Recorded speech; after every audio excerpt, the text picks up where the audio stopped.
What's up, YouTube? What's up, YouTube? It's cops coming at y'all with some more football content. You know what I'm saying? We're not necessarily having a game to react to, but just a video by this guy named NFL Stories. He makes amazing content. He just recently put out a video yesterday. Why old NFL players are not retiring. So we're gonna react to it. You know what I'm saying? I'm gonna figure out why these boys want to stay in. Probably get that pension. But let's just jump into it right now. They know that they have an opportunity. Would likely retire after this season. I think they're all in. The NFL is a young man's league. Two things usually happen when Father Time Wild is approaching. One is the increased injury rate. We're seeing that. The other is you're not as good. Everyone says it. Every year, and every year a handful of guys well past 35 refuse to accept it. Father Time catches up to us all, and hey, bro, Father Time is that he's not going to be able to be great. Father Time is undefeated, bro. Unless your name is LeBron James. Like please. Players who've already made hundreds of millions of dollars, already won everything there is to win, keep showing up to hit or get hit by 25-year-olds for a fraction of what they used to make. So the question isn't why are they still playing? This isn't a story about players who don't know when to quit. It's about those who physically can't.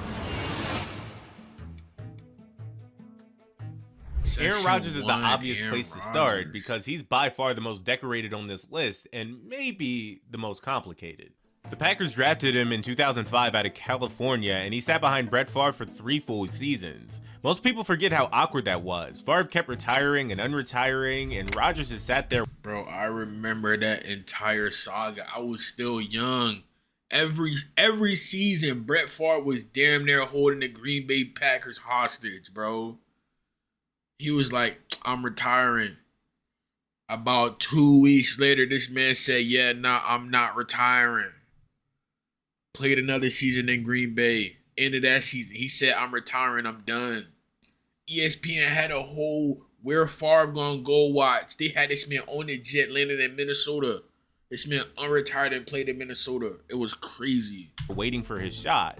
It was definitely an ego hit for sure, because you think you're coming in, I'm the fucking man, I'm gonna play right away and blah, blah, blah. And when he finally took over in 2008, he turned into one of the best pure passers in NFL history. He's a 4-time MVP, a Super Bowl champion, and a first ballot Hall of Fame lock when he actually decides to stop. His peak had 2 bookends. 2011 was the first masterclass. He threw 45 touchdowns and just 6 interceptions and posted a passer rating of 122.5. That season was nearly perfect. He completed 68% of his throws, and the Packers went 15-1. Unfortunately, they lost to the Giants in the divisional round. Then a decade later, 2021 comes around, and he threw 37 more touchdowns with only 4 picks, proving he could still dominate at age 37 even as the league got younger and faster around him. They're still the 1 seed. They clinched the 1 seed. His play was phenomenal. Those seasons showed total control of the offense and throws that shouldn't be possible, but the decline was already starting. The relationship with Green Bay got ugly. They drafted Jordan Love in the first round in 2020, and Aaron never fully got past that. I remember when it's best. He played the. I remember when they drafted Jordan Love. I was like, they about to, hey, the same way you did to Brett Favre, they about to do to you what they about to do with freaking Jordan Love. Diva card, held out, threatened retirement, and eventually forced his way to the Jets in 2023. Breaking news in the NFL, the long-awaited trade of Aaron Rodgers to the New York Jets is now completed.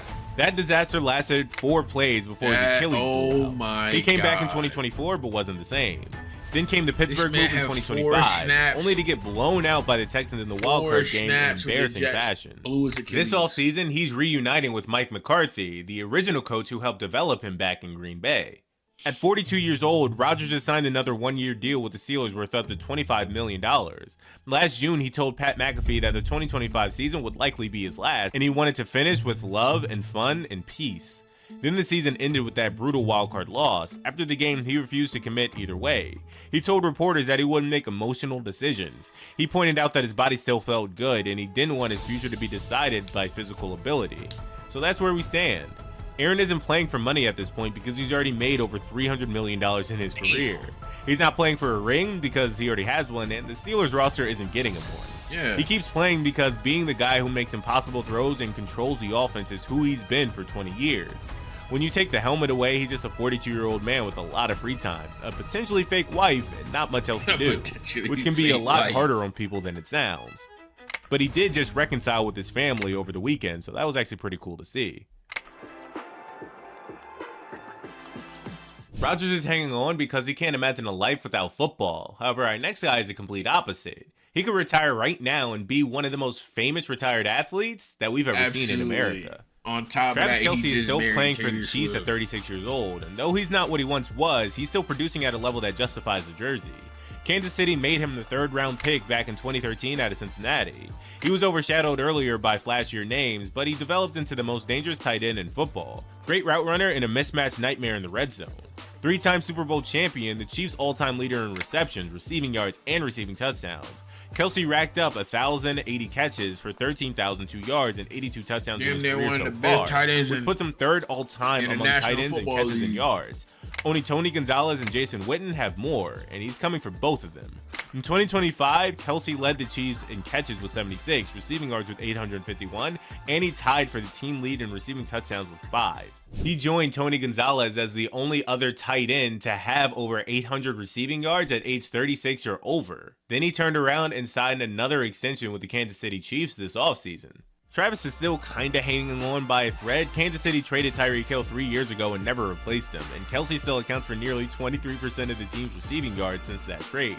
Patrick Mahomes trusts him more than anybody else on the roster, and that trust shows up on third down and in the red zone when the game is on the line. Third down in 2025, and the Chiefs had one of the worst receiving corps in years, and Kelce was still the only guy who could consistently get open when he battered, which isn't saying much, to be honest. The ring chase is absolutely real. He's got 3 rings and wants more. The celebrity profile doesn't hurt either. Now marrying Taylor Swift has made him bigger than the sport in some ways. He ain't gotta but the play tape ball shows he's still no more. Mahomes' most trusted target, and until that changes, there's no reason for him to walk away. When your quarterback looks for you on the biggest stages, you don't retire. You keep running routes until he stops calling your number. But not everybody is still pulling their weight. Odell Beckham Jr. is writing one of the saddest stories in modern NFL history. He's trying to write a finale to a story that should have ended, honestly, in 2021. The Giants made him a first-round pick in 2014 out of LSU. He exploded onto the scene instantly.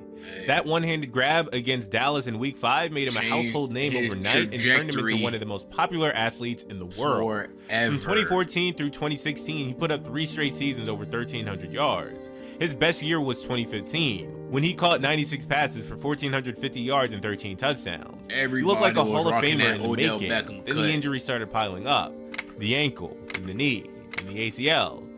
Every time he came back, bro, when he blew his ACL out there in the Super Bowl, bro, the Rams still ended up winning, but that was devastating. Put it like this, if Odell Beckham did not get hurt in the Super Bowl, he was going to be Super Bowl MVP. I put that on everything. A little more of that explosive burst was gone. The Giants traded him to Cleveland in 2019. And that was supposed to be a fresh start, but it wasn't. He won a ring with the Rams in 2021, but he tore his ACL in that Super Bowl and never got his burst back. He then had a forgettable stint with the Ravens and even more forgettable one with the Dolphins in 2024. Now he's a 32-year-old and back with the Giants on a 1-year veteran minimum salary benefit deal worth $1.3 million. There's no guaranteed money in that contract. This isn't a star contract at all. It's a can't body deal with a familiar name. Odell isn't playing for the money because there isn't any. He's playing because he still sees the guy who made that one-handed catch against the Cowboys. He believes he can still be a difference maker. The problem is that the rest of the league sees a 32-year-old wide receiver with bad knees who hasn't been elite in nearly a decade. OBJ is holding on because he remembers the player he was, but the next guy never even became the player everybody expected him to be, yet he keeps cashing checks. Ooh, Jadeveon Clowney. Realistically speaking, bro, I don't even think OBJ gonna make the roster. And if he do, he gonna be buried in that depth chart. Other than that, yeah, he just there. He's just there for training camp, honestly. Jadeveon OBJ Clowney. at least had a peak that everybody remembers. Some guys on this list never even got that. Jadeveon Clowney was the first overall pick in 2014, and everybody remembers a hit against Michigan in the 2013 Outback Bowl. When he got that play ball alone back, made him the most hyped defensive prospect that year. People were talking about him like he was the next Lawrence Taylor before he ever played an NFL down. Yep. Clowney went to 3 Pro Bowls, and his best season came in 2017 with Houston, when he posted 9.5 sacks and looked like the dominant edge rusher everybody projected. But he never became the guy who could take over a game, never had a double-digit sack season, and never made an all-pro team. The Texans traded him to the Seahawks in 2019 for a bag of spare parts, and that should have told us everything that we needed to know right there. At 33 years old, Clowney has played for 7 teams in 11 seasons: Houston, Seattle, Tennessee, Cleveland, Baltimore, Carolina, and Dallas. Teams keep signing him because the name still carries weight, and he can give you some solid snaps as a rotational pass rusher who's good in run defense, but he's never lived up to the first overall pick hype. And at this point, he probably never will. Need him as a rotation Jadeveon is still playing because the money is decent for a part-time defensive end, and because there's a part of him that I'm sure still believes he can be the player everybody saw in college. Problem is, that version might have never existed in the NFL. Sometimes a single play can define a career that never matched, and that's his case. My thing is, I believe Jadeveon. I don't think he doesn't mind being a rotational piece. I think it's easier on his body. I don't have to play that many snaps. I think he just signed to the Houston Texans, if I'm not mistaken. Rather, he's not starting over Will Anderson or Danielle Hunter. So he's gonna be a rotational piece that they bring in, probably on probably like second down, third downs, or during long drives. Just use him sparingly. That's it. Kirk Cousins, on the other hand, hold up. Clowney. I don't know who Kirk Cousins' agent is, but other agents, y'all need to learn from him, because for some odd ass reason, Kirk Cousins keep getting these fucking bags, bro. He's getting paid like a guy on a depth chart, but this next guy got paid like a franchise quarterback, even though we all know the team is planning for life without him. Kirk Cousins was a 4th-round pick in 2012 out of Michigan State. He sat early behind Robert Griffin III, developed into a solid starter in Washington, and then really cashed in with Minnesota on a series of fully guaranteed deals that changed how quarterbacks negotiated. He's a 4-time Pro Bowler with multiple 4,000-yard seasons and a 107.4 passer rating in 2019. He's been a top 16 quarterback for most of his career, and he's made well over $200 million doing it. His fully guaranteed deals in Minnesota changed the quarterback market. Teams hated it, but Cousins and his agent kept winning. The Vikings paid him $84 million over 3 years and another $66 million extension. He never left money on the table. Not at all. Afterwards, he stole from the Falcons for 2 seasons. Now, I don't even want to talk about that shit, bro. I'm talking about highway robbery. This man was stealing from the Falcons, bro. At 37 years old, Cousins signed with the Raiders on a deal that was reported as 5 years and $172 million. There is no fucking That sounds like a massive commitment bro. from a team that believes in him, but the real structure tells a completely different story. It's actually a 1-year, fully guaranteed $20 million deal with team options after that. The Raiders can cut him after 2026 and owe almost nothing beyond the initial $20 million. Atlanta benched him last season for Michael Penix Jr., and that had to sting. A guy who started 137 games suddenly wasn't the guy anymore. Cousins is with the Raiders because he still wants to prove he has it. But with drafting Fernando Mendoza in that 1-year deal, we all know he's on borrowed time. The question is whether Kirk knows it too. I see Kirk being like, you know what I'm saying, after this season, I see him probably 2 or 3 more seasons as a backup. Then he probably retire. Cam Jordan, on the other hand, Cam Jordan different. Kirk Cousins is fighting to keep a job that the league is trying to take away from him. But this next guy already lost the war for championships, but he keeps coming back to a rebuilding team because quitting would feel like surrender. Cameron Jordan was a 1st-round pick in 2011 out of California. He's been steady, durable, and productive from day one. I don't think it's quitting for Cam Jordan. I think he just has so much love for New Orleans that he just doesn't want to walk away. It's almost like a Drew Brees thing. You're just going into your body, tells you, yeah, nah, bro, we're good, bro. You can stop. Then I feel like he'll walk away. That's why he signed his 1-year deal to go back to New Orleans, and this is probably going to be his last season. 6-time Pro Bowler, over 100 career sacks. He's anchored the Saints defense for more than a decade and has been one of the most consistent defensive ends in the NFC. At 35 years old, Jordan is still playing for a Saints team that's in a full rebuild. they're definitely not competing for a Super Bowl this year. They're trying to figure out if their young quarterback is the answer and whether their head coach can survive another losing season. Cam is putting up okay-ish numbers on a team that's going nowhere. New Orleans drafted him, developed him, and paid him. When you've been the face of a defense for 14 years, walking away feels like abandoning your post. The money is still good, but at this point, Jordan is playing because being a Saint is his entire identity here. It's loyalty and identity wrapped into one, and that's a hard thing to walk away from when the uniform has been a part of your life since you were 22 years old. Some players just don't want to leave that behind. It's damn near like Drew Brees. Cameron Hayward is the exact same thing as Cameron Jordan. Jordan stayed with one team because it's a part of his identity. This other guy is actually just too good to leave. Cameron Hayward was a first-round pick in 2011. Pittsburgh through and through. His father, Craig Hayward, played in the NFL too, and Cameron grew up knowing exactly what the league takes and gives. Hayward is a 7-time Pro Bowler, a 4-time first-team All-Pro, and he won the Walter Payton Man of the Year award in 2023. He's racked up 88.5 career sacks, and he's one of the best defensive tackles of his generation.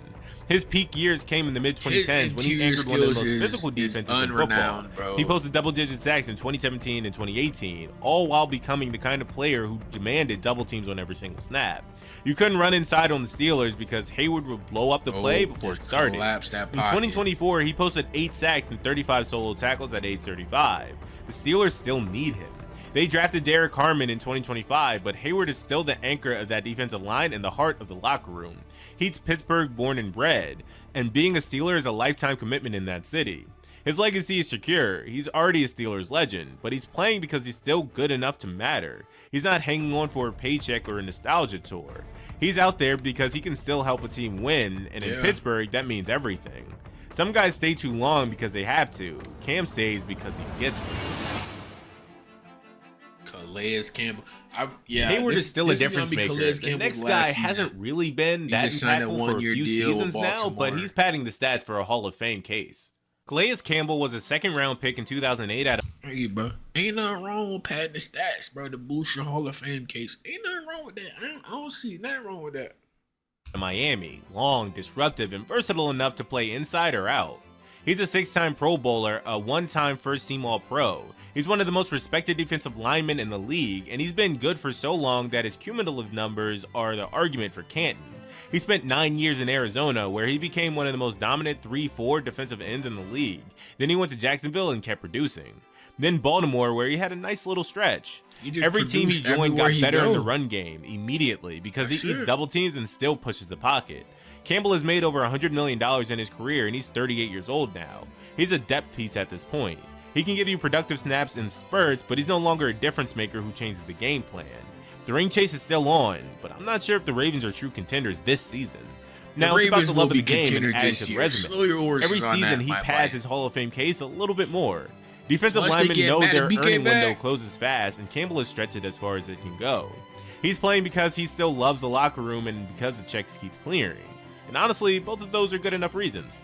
Not every old player is chasing a fairy tale. Some just like showing up like that. Campbell is chasing numbers to get into Canton, and honestly, this past offseason has been pretty rough for him. The last guy we're going over is a Hall of Fame lock, yet he keeps showing up because he's still arguably the best at what he does. Oh yeah, absolutely. Still at 38 years old, nobody has figured out how to stop this guy. Even when he retired, was a 4th overall pick in 2010 by Washington out of Oklahoma. He was an immediate star at left tackle, and he's been the standard at the position for most of the last decade. He's an 11-time Pro Bowler, a 3-time first-team All-Pro, and he's been widely considered the best left tackle in football for years. He's a first-ballot Hall of Fame lock. He spent most of his career in Washington, where he was the one bright spot on a franchise that couldn't get out of its own way. Then came the holdout, the cancer diagnosis, and the ugly divorce from Washington that cost him a full season. San Francisco traded for him in 2020, and he became one of the best players on their offense. Absolutely. Kyle Shanahan built his entire running game around Williams' ability to move bodies at the point of attack. At 37 years old, Trent is still anchoring the 49ers offensive. At 37 years old, this man is still anchoring the San Francisco 49ers offensive line to the point where they are pulling him in run stunts, bro. Oh my God. Just imagine you're a linebacker and you just see big ass 71 Trent Richardson pulling into your gap. GG's, bro. Line. When healthy, he's still elite. The 49ers need him, and he's making top-tier tackle money because of it. But there's also a physical reality here that explains why he's different from everybody else on this list. Offensive linemen can play longer than pretty much any other skill position because there's less wear and tear on their body when you're not getting hit every play. You're doing the hitting. You're the hammer, not the nail. Williams isn't refusing to retire because he can't let go. He's refusing because he's still one of the best in the league. That makes him the exception on this list. Most of these guys are chasing who they used to be, but Trent hasn't changed at all. I don't know. After looking at all 10, we can see there's no single answer. It's a mix, and it's different for every player. The NFL is a machine that needs bodies, and veterans are cheaper than you think when teams structure contracts the right way. Teams keep signing these guys because the alternative is trusting a rookie who might not be ready. So the players get to stay, and the teams get a known commodity who won't panic in the bright lights. So there you have it. And watch this next video if you haven't already, and subscribe if you're new. Shout out to NFL Stories with this amazing video on why NFL players are why old NFL players are refusing to retire. Mainly it's just shit. It's either they're still tops of their position, they're still viable pieces to NFL teams, or their bodies just haven't told them yet, hey, we can't do this shit anymore. So they keep going. And I don't blame them. If an NFL team gonna give me a check, I'm gonna go out there. I'm gonna give you a couple plays. You know what I'm saying? You give me about $3 or $5 million. I think the Dallas Cowboys just signed Von Miller to a 1-year deal. As long as you're a viable piece to an NFL team, teams are gonna call. You just gotta be ready to pick up. And if your body is still gonna go through that wear and tear, this is why again with the Rams and that boy got down Aaron. We don't know when he gonna come back, but a lot of people know he probably gonna come back. So when he do, they gonna pair him up with Myles Garrett and shit gonna get scary. Other than that, ladies and gentlemen, thank you for tuning in, watching this video. Please remember to like, comment, and subscribe. Hit that notification bell when I do post videos or when I do go live here on YouTube. Other than that, ladies and gentlemen,